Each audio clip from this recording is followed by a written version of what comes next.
My name's Bob, and this is Doug, and we tell behind-the-scenes stories of the fire department and people that work in the fire department. And today we got a couple of good ones for you. You know, our city was pretty old, and we ended up with 14 stations, but there's a couple of them that still had horses. Not when we were in them. Oh, good. But they were built Maybe during the horse during the horse days. And this is a story about one of them. It was stuck on a small lot, and in order to have enough parking you needed parking for 8 guys, because there's a crew of 4 and then another crew of 4 that came to replace them. So what you would do was the day crew would go behind the fire station and park their cars, and then when the night crew came in, like before that, they'd move them to the side, and then they'd put their cars in behind. So anyways, we had a captain on another squad, and on this day, behind us, we had a neighbor. He was a Portuguese guy, and they had this big tree up in his backyard. They were going to cut it. He'd been saying he was going to cut it for a long time, but now he's going to cut it. He had this pretty daughter too, boy. Yeah, she was pretty. Yeah, every time she was out sunbathing, everybody's up in the loft. Anyways, that's Never mind. That's another story. Another time. So all day, this guy and his brother-in-law were cutting off limbs and lopping this tree off and cutting it down a little bit. And finally, they got it to this big stump, and the stump had to be, well, you couldn't put your arm around it, I don't think. It was huge. It was big, and they left it maybe 15 feet tall. So then they stopped, and they had supper and some of the Portuguese wine that they made. And he was known for his homemade wine and his fortified. And we left, and the night shift came in, and we had a captain there, and he had just bought a new Oldsmobile, brand new. So when we came in the next morning, went around the back, and there's this Oldsmobile, and it's got this big tree, and the tree had fallen right across through a fence, a board fence. And it hit the back of the car, just at the trunk, where the trunk meets the back seat. And when we got to work, it was on Charlie's trunk, and his front two wheels are about that far in the ground. Yeah. That same station, Bob. I was working there, and our captain at the time, he had made a trade with another captain, and the other captain came in. Now, like Bob said, if you work in the night shift, because of the area especially, you wanted to park around the back at nighttime. So anyway, you came in, you parked at the side, and you parked your vehicle around the back on the guy's left. Well, he didn't want to park with the rest of the guys because he just got a brand new car.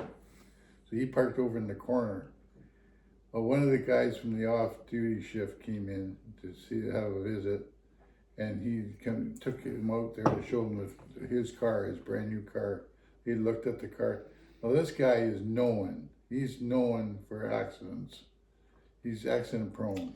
Yeah, there were lots of stories about him and his terrible. Yeah. Anyhow, he's talking about the captain's car, and that's a beautiful car. You got a nice car there. He gets in his car. Captain comes in the kitchen. We're just all sitting down, and this guy's leaving, and we hear him start his car up, and all of a sudden we hear crunch. We all just sort of looked at each other. We walked out, and he had gotten in his car and backed up right into the captain's car, the one he had just looked at. He said, "Sorry, I didn't know it was there." He says, "What do you mean? I just showed it to you." Oh, God. There was more accidents in that parking lot. That tiny little postage stamp for a parking lot. One time I was working a trade for a guy, and that fire station, it didn't have automatic door closers, and the street was the ramp was really short. It was like half a fire truck length, and then the front wheels were out onto the road, and so the idea would be the truck would pull out, the driver would know just how far to go, and then I would grab a hold of the chains and pull the door down, lock it, and then run out and jump on the seat and go. But we had a garden too right next to the fire hall, and it had metal stakes in it on the corner so that you would, drag hoses and damage the flowers. So the truck pulled out, and I pulled the door down and turned around and ran. But my toe caught one of these stakes, and I just went and fell, and I fell right at the edge of the sidewalk, and my knee hit the edge of the sidewalk, just like that. And I thought I broke my leg. It's one of those things when you hit, it's just like, oh my God.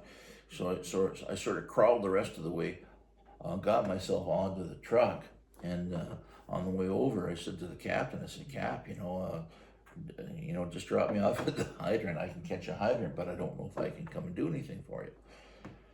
He said, what? So anyways, they took me right to the hospital after the alarm. There was nothing on the alarm, but they took me to the hospital to get it x-rayed. And I did, and it turned out it was nothing. It was just, a very sensitive area, the funny bone and stuff like that. And I got dropped back off at the fire station by the chief, and he just sort of dropped me off at the. But I noticed that going up this little bit of front lawn, there was 2 tire tracks. I thought, what the heck is going on with that? And they're heading towards the side of the building.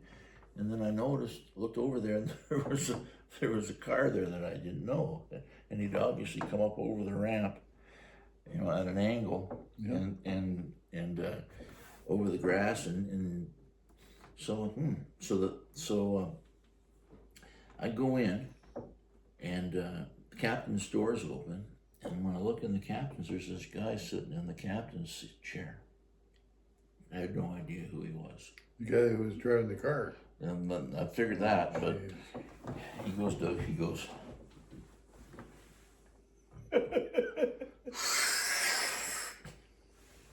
this is what? Oh, God.